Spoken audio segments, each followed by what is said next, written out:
Govind Gopal channel में आपका हार्दिक स्वागत है। श्री जी की कृपा आपके और आपके सारे परिवार के ऊपर बनी रहे। भक्तों, आज मैं आपसे बात करने वाली हूँ भाद्रपद एकादशी के विषय में कि जिस कामना को करने के लिए हम इसकी पूजा करते हैं वो हमारी कामना पूर्ण हो। इसके लिए विशेष क्या करना चाहिए, इसकी जानकारी हम इस वीडियो में आपसे शेयर करेंगे। वीडियो बहुत महत्वपूर्ण है, पूरा ज़रूर देखिए। अच्छी लगे तो उसे लाइक और सब्सक्राइब अवश्य करें। अगर आप हमारे चैनल में आप नए हैं तो उसे ज़रूर सब्सक्राइब कर लें, लाइक ज़रूर करें, क्योंकि इससे हमें पता चलता है कि हमारा वीडियो आपको पसंद आया है और आपके लिए कितना उपयोगी है। परिवर्तनी एकादशी में भगवान विष्णु के वामन अवतार की पूजा की जाती है। मान्यता है कि इस दिन व्रत धारण करने से भगवान विष्णु के साथ माता लक्ष्मी का आशीर्वाद प्राप्त होता है और माता लक्ष्मी और विष्णु की स्थायी रूप से कृपा हमारे ऊपर बनी रहती है। राधे राधे भक्तों, आज हम आपको भाद्र शुक्ल पक्ष एकादशी की कथा सुनाते हैं। इतनी कथा सुनकर पांडुनंदन ने कहा, हे भगवान, आप कृपा कर मुझे भाद्र शुक्ल एकादशी का महात्म्य की कथा सुनाइए और यह भी बताइए कि एकादशी का देवता कौन है और इसकी पूजा क्या विधि है। युधिष्ठिर के ऐसे वचन सुन श्री कृष्ण ने कहा, हे राजन, इस एकादशी का नाम वामन जयंती एवं अंग परिवर्तनी भी है। जयंती व्रत से बढ़कर और कोई व्रत नहीं है। इसके सुनने और स्मरण करने मात्र से समस्त पाप नष्ट हो जाते हैं। वैष्णव एवं अपनी गति चाहने वालों को इस एकादशी का व्रत अवश्य करना चाहिए।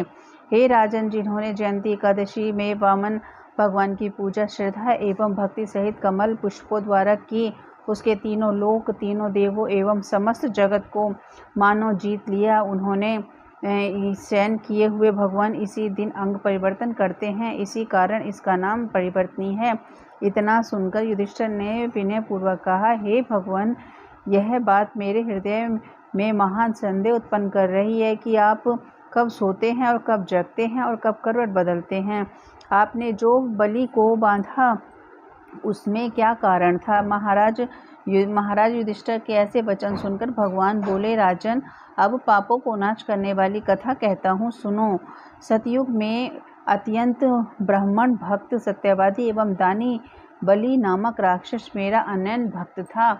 उसने अपने यम, नियम एवं तप, दान आदि यज्ञ द्वारा त्रिलोक्य को कंपित कर दिया था। उसके यज्ञ, दान और तप से भयभीत देवताओं को साथ लेकर मेरे यहाँ आया और मेरी स्तुति व प्रार्थना की। तब मैंने इंद्र के स्वार्थ साधनार्थ वामन रूप धारण कर उसे जीता।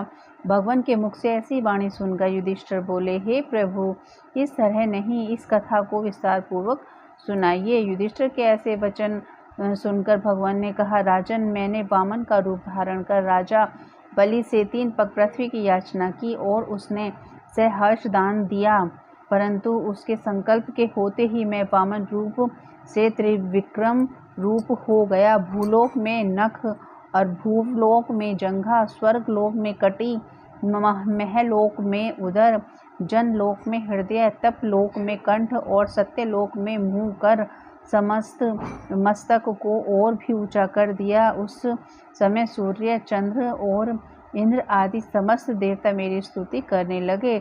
तब मैंने बलि से कड़क कर पूछा कि तेरी समस्त पृथ्वी दोनों मेरे पैरों ही पग में आ गई है, अब तीसरा पग मैं कहाँ रखूं। तब बात सुन बलि ने अपना मस्तक नत कर दिया।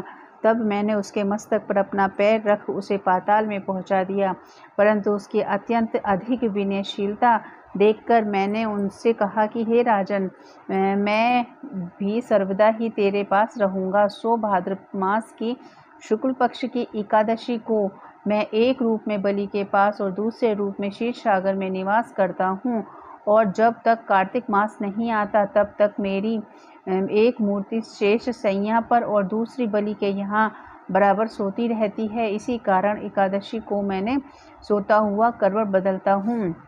अस्तु, इसी एकादशी को त्रिलोकी भगवान की पूजा एवं दान तथा रात्रि का जागरण अक्षय पुण्य और महाफल देने वाले हैं, और इसके करने वाले एवं इन कथा को सुनने वाले अवश्य ही स्वर्ग और मुक्ति को प्राप्त होते हैं।